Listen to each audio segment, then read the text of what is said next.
Good morning, everyone. I'm really glad to be here, and I'm so glad you guys are sitting down, because I think a whole bunch of grown-ups are going to talk an awful lot, so you should really be sitting down. Okay. Well, good morning, everyone, and it's, do you want to sneak to the side? Yeah. We'll try to do some, I don't know, shadow puppets or something. Bye.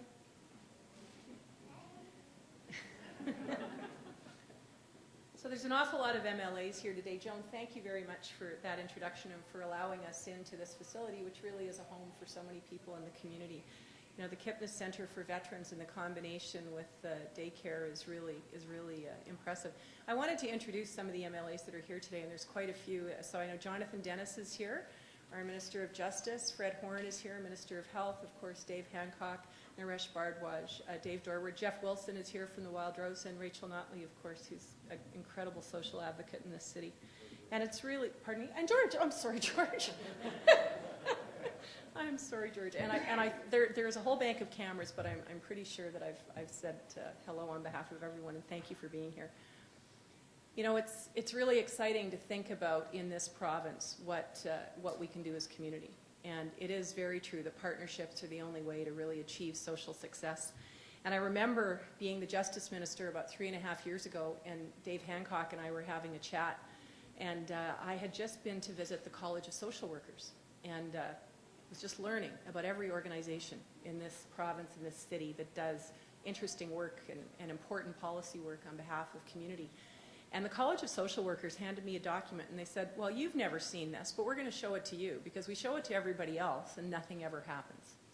And it was a document that the College of Social Work had worked on for a number of years, discussed in policy forums, shared with government, and it was really the case for why Alberta needed to have a social policy framework. And so much of what we learned from that, and what I learned when I was Justice Minister, and an important part of what we do in government, is to understand that if you don't, truly, and it's not just an adage, if you don't understand what you're trying to achieve, what your objectives are and what your outcomes are, you're never going to get there.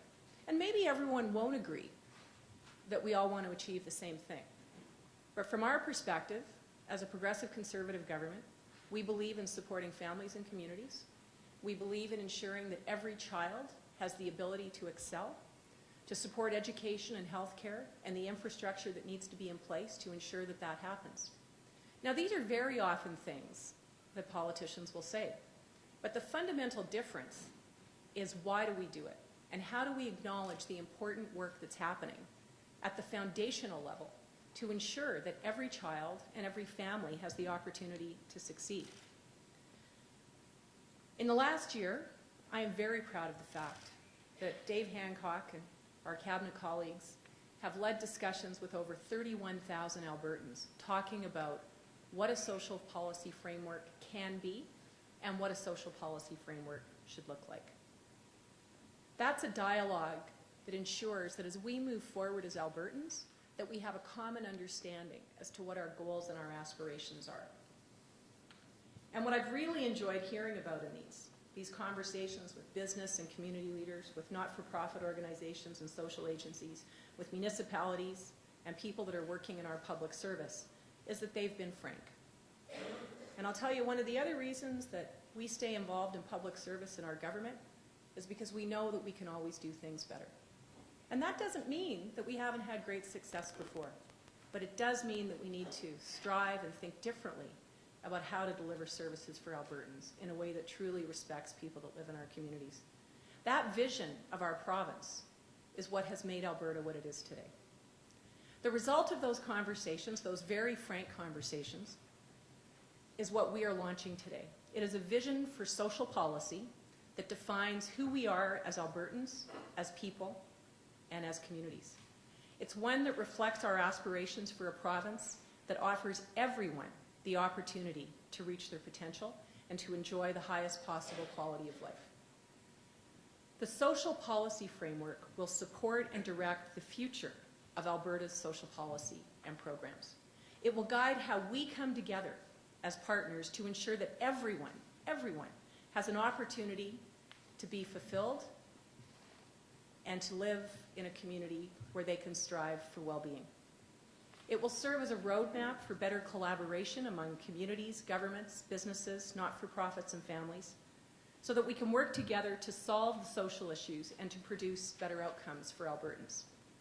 Now, we undertook this process because we understand that social policy matters to everyone. It determines the kind of society that Albertans want for themselves, for their neighbors, for their families, and for their communities. And it expresses how we care for one another. And I will tell you that we are very proud as a progressive conservative government to acknowledge that we must support each other in communities. That it's important for us to understand that there are vulnerable people that need to be given assistance and support, and that the most important thing that we can do is ensure that we are collaborating in a way that allows for people to live in a community with dignity and respect. So seen in this light, social policy extends far beyond a narrow definition of social services and supports. It's about how we work, and it's about how we spend our time. And it helps us to determine how we come together to meet human needs like housing, employment, education, recreation, leisure, training, health, safety, and the care of our children. Because none of these activities happen in isolation. They are all connected. It is all about the social, economic, and environmental policies that interact and complement each other.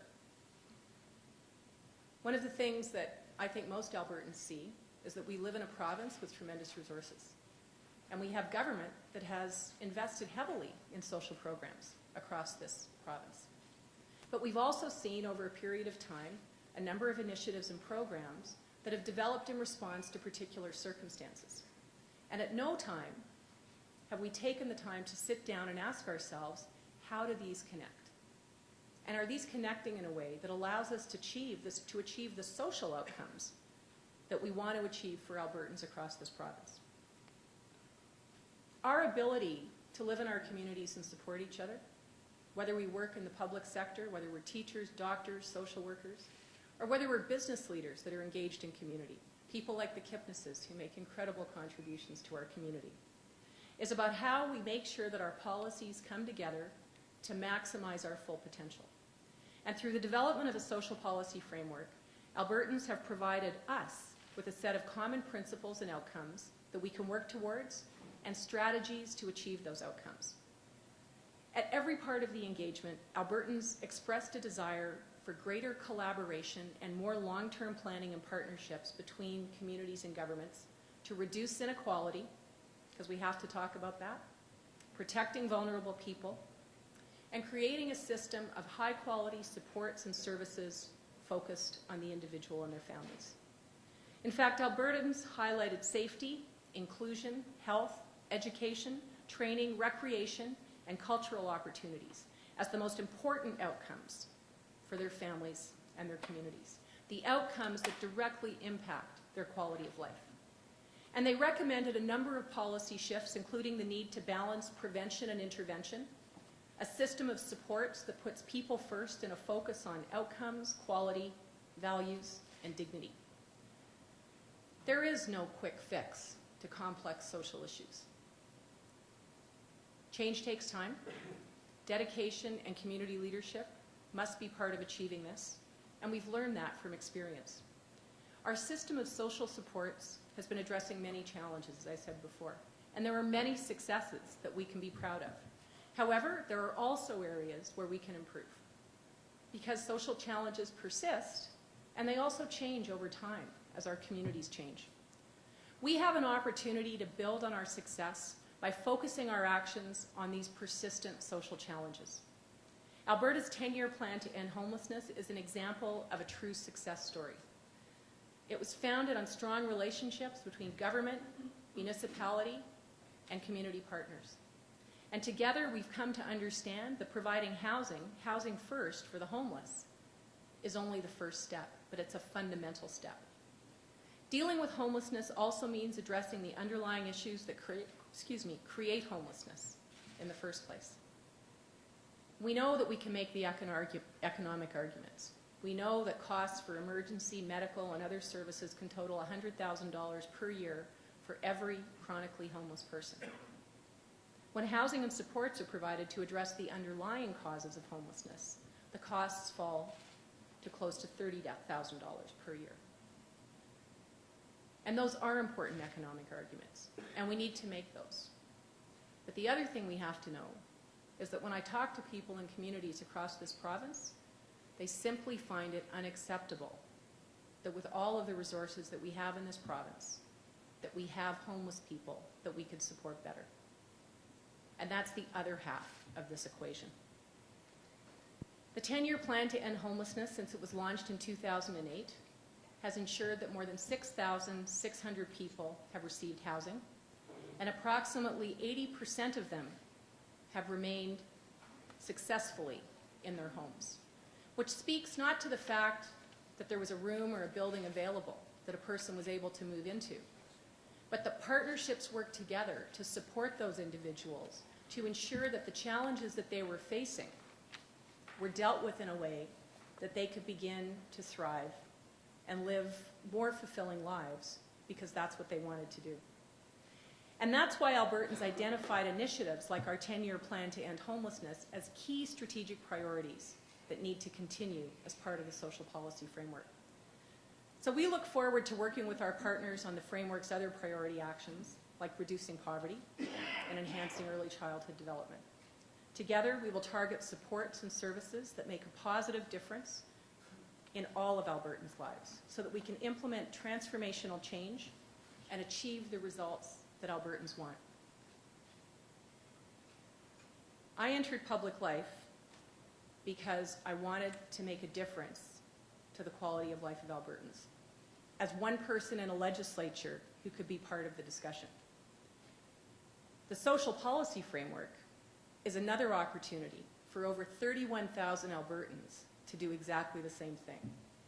And the social policy framework will do that. Because it's more than a document. It's a call to action to make Alberta a land of opportunity for all. It is a blueprint for the future on social policy. And every Albertan has a right to that quality of life and has a role to play in that future. So on behalf of my government colleagues, I'm honored, truly honored, to endorse a social policy framework for our province that was created by Albertans for Albertans. And I invite you to join me in bringing it to life. Thank you.